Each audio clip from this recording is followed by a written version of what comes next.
Hello there, crafters of the world. Today I would like to show you how to cut a mermaid dress. As you can see here, I'm showing to you the fabrics and all the other embellishments I need in order to beautify the dress. Why I'm doing that? Because I wasn't happy with the fabric. I wanted something unique, something original.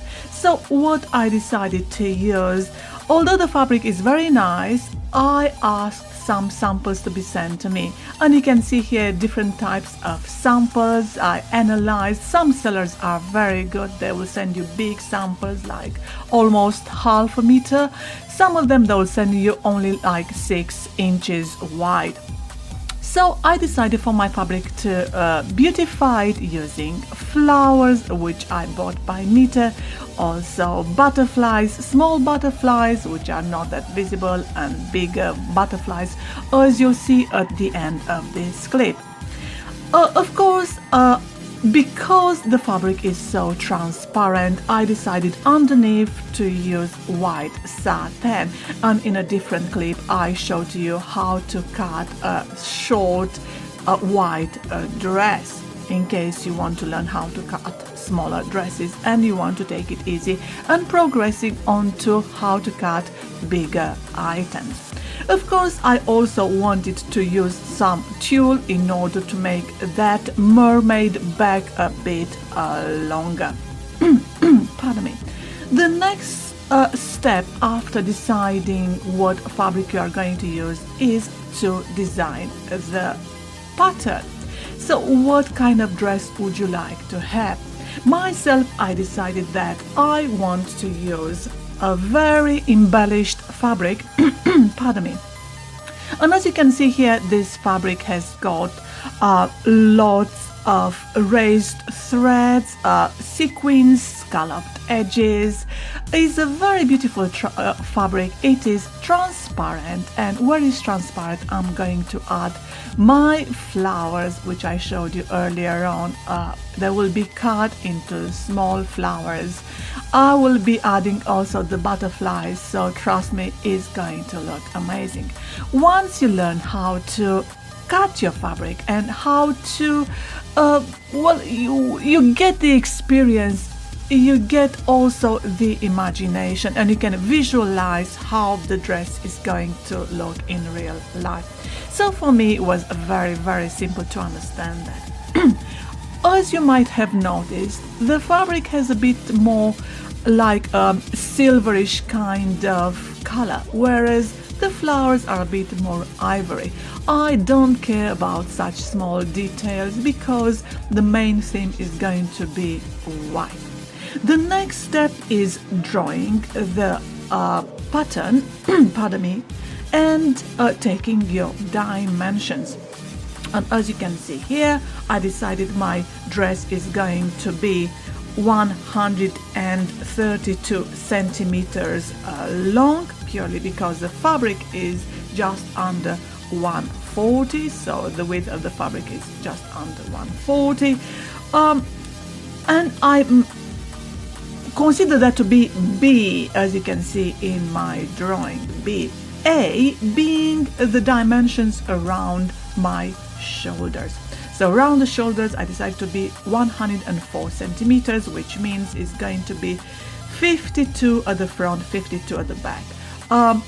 You might have learned by watching my other videos, yes, the front has to be bigger than the back, but at the shoulders it does not really matter unless you are very big at the front and smaller at the back.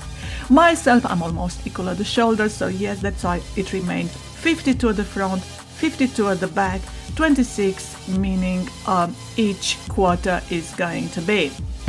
The next step, of course, is going to be taking the rest of the dimensions, and you have go there. I marked with E is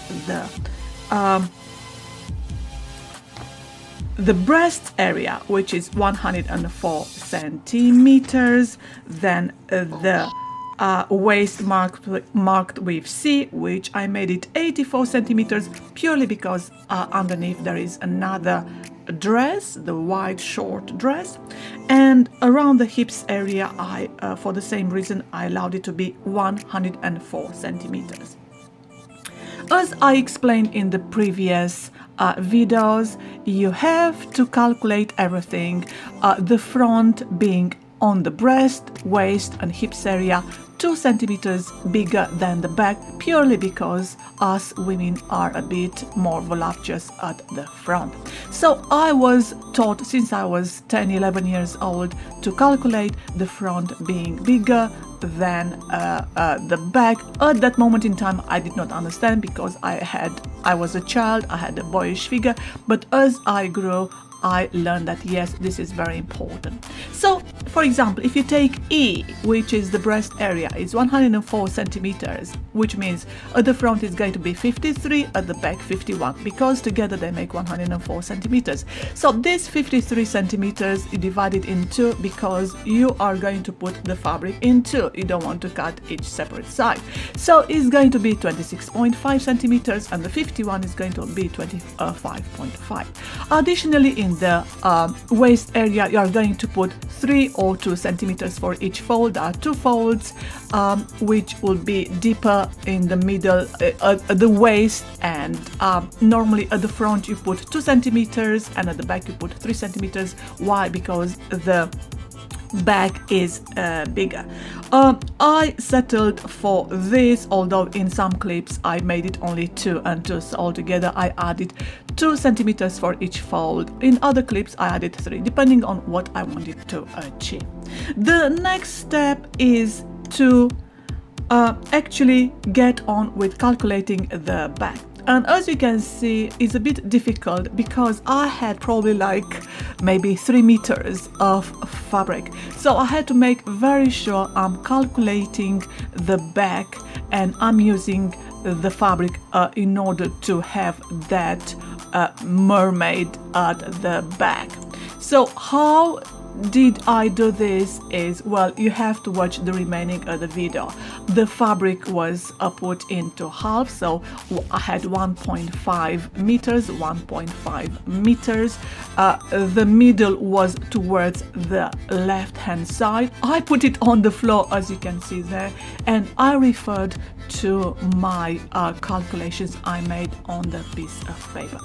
The rest you'll see how the dress is being built up with the threads by doing the marks. The threads are going to come off because, as I mentioned to you in a different clip, on silk, on satin, on lace, these threads, which they are here in red, and as I did them similarly to how I did the small white dress, so as there they tend to come off much easier. Even the needles, when I put them together, they tend to come off easier. So what I ended doing was by sewing the fabric together by hand, and even the zipper was sewn by hand until I was ready to use the sewing machine and put everything together. I apologize for not showing you more pictures at the end, but this has been filmed in the States, the ending of how everything looked in the end.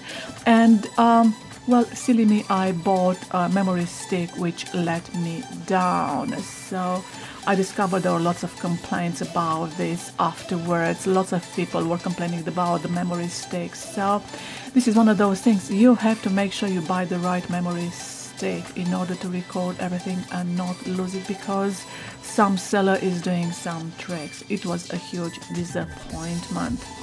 Well, I'll leave you to it. So as ever, I hope this video was of great help, and do email me if you need any information about this, but everything is very simple, straightforward.